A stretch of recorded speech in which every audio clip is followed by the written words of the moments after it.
In terms of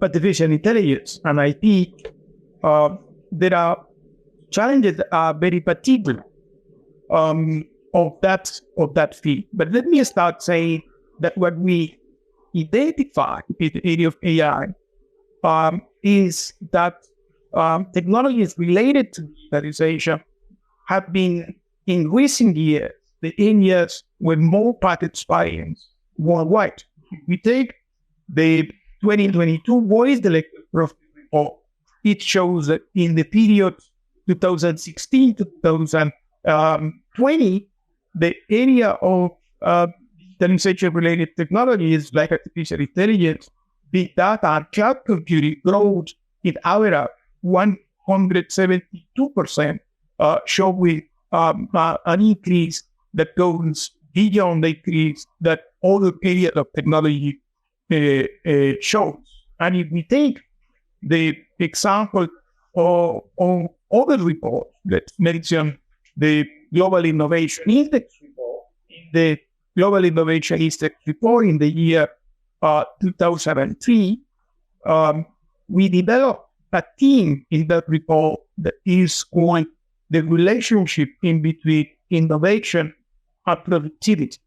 And in that specific analysis, we identified that in previous industrial revolution, there have been always a link in between a groundbreaking technology and a wave of industrialization.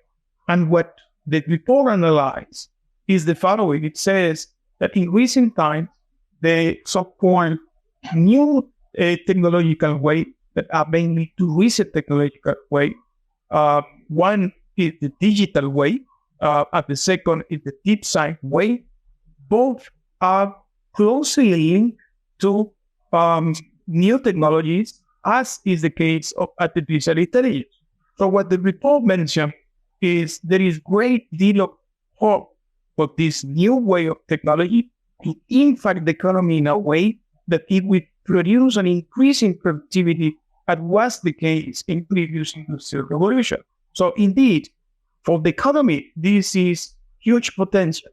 But at the same time, we need to recognize that artificial intelligence brings certain challenges to the system because the system was developed in a period before artificial intelligence took off. It's not that it's new. In 1981, the WTO, the World Intellectual Property Organization, already organized an important international symposium area of artificial intelligence. So this is not new for us. But there are certain recent developments, particularly after 1985, both in terms of scientific publication and in terms of patent filing, that shows that the speed of progress has increased dramatically, not only in research, but on the applicability of those technologies in different areas of the economy. And then, with this concrete experience, we identify a number of challenges. For example, in the area of patents, it has been identified how the traditional patent system has in mind as an inventor, a natural person, but reality shows that a number of algorithms have been programmed and trained to be able to invent. And then the question arises about the inventorship issue. That remains, I would say, a very academic conversation so far. But the reality is that in a number of cases, those technological developments are able to produce technical solutions that are very close to the concept of invention.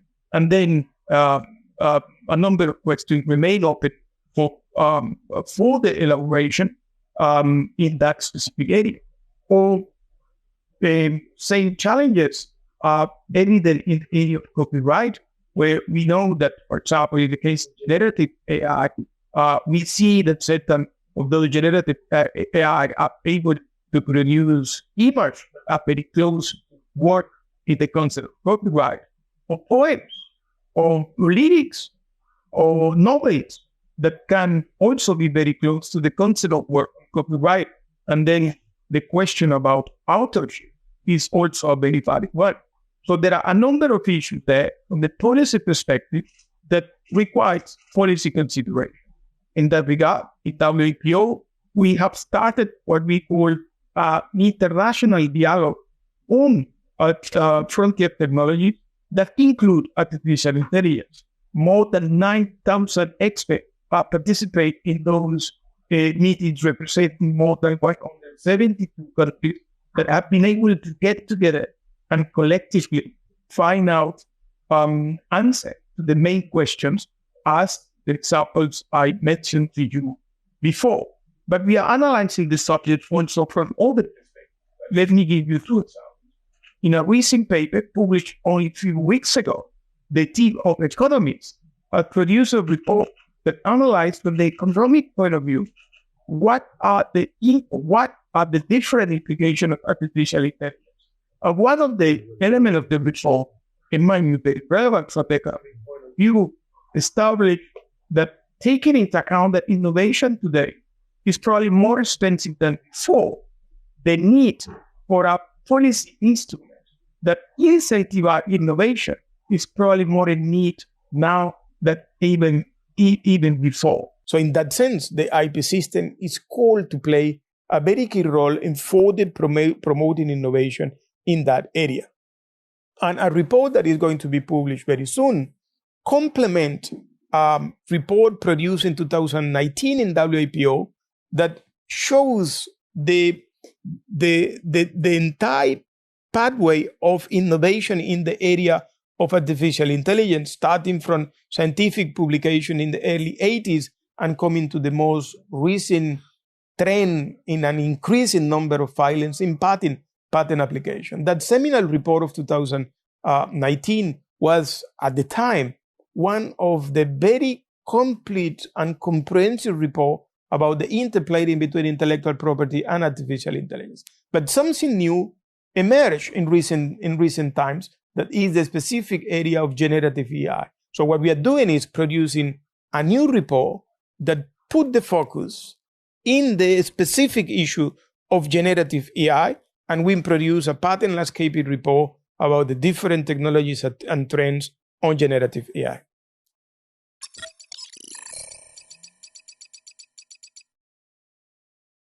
In my view, the theme of the forum is a call for the innovation system to play a role that benefit not only the innovative company, but benefit the society at large and the world at large. And in that regard, let me mention the following.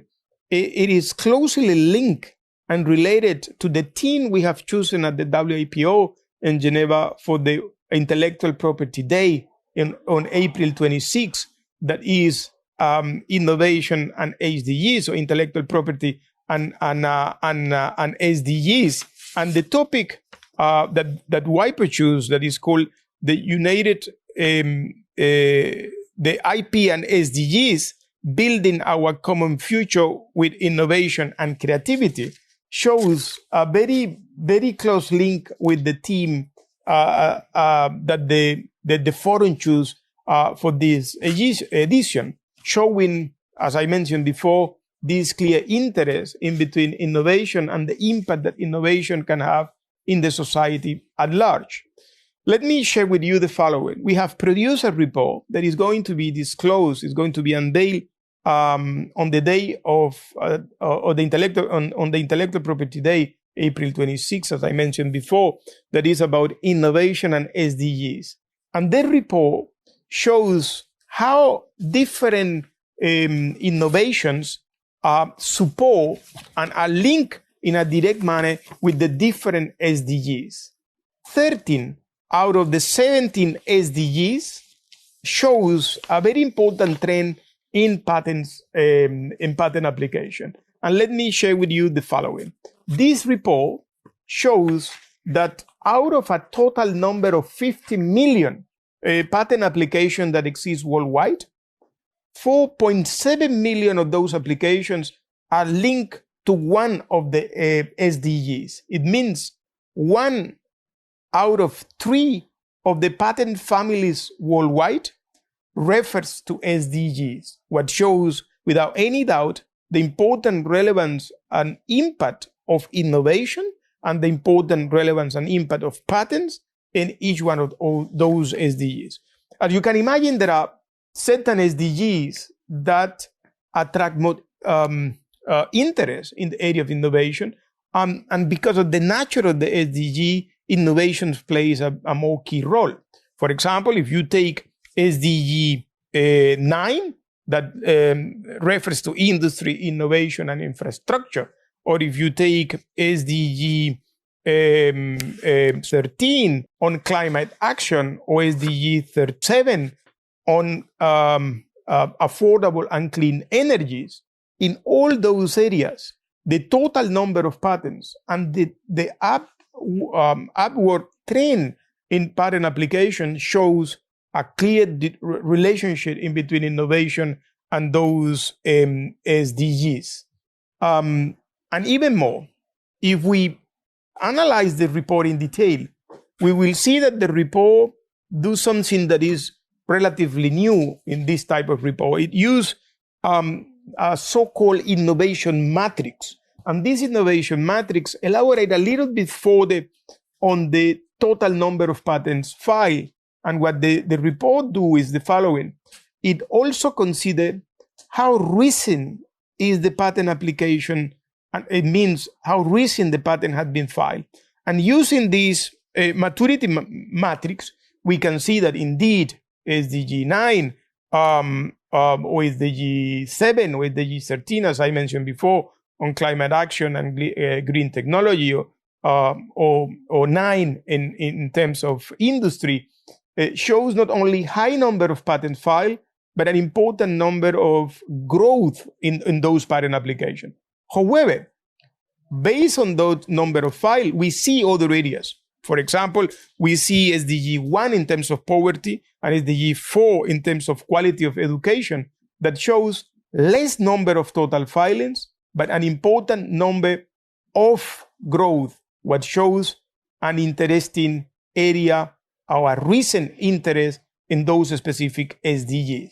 So concluding, let me say it's very relevant to analyze innovation, not only with the lens of the innovative company, but also with the lens of how that innovation impacts society at large. So the forum did very well in choosing that theme. Thank you.